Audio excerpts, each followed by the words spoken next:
There was an old record player in our living room. It was slightly cracked, its needle sometimes skipping, yet somehow, every time it played, the whole room changed.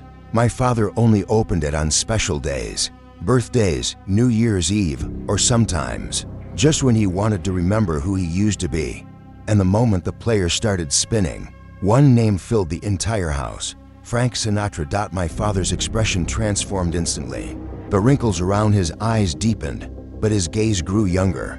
It was as if he'd stepped straight into the streets of 1950s New York.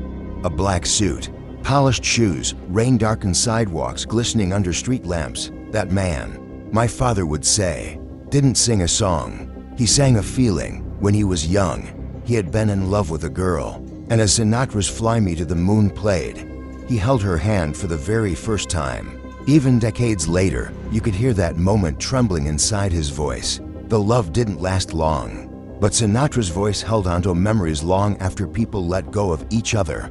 Years later, my father met my mother, but Sinatra was still somewhere in the middle of their story. He used to tell her, "When I was young, nobody sang like that." It was like he could read my heart. As the years passed and my father grew older, his way of listening to music changed.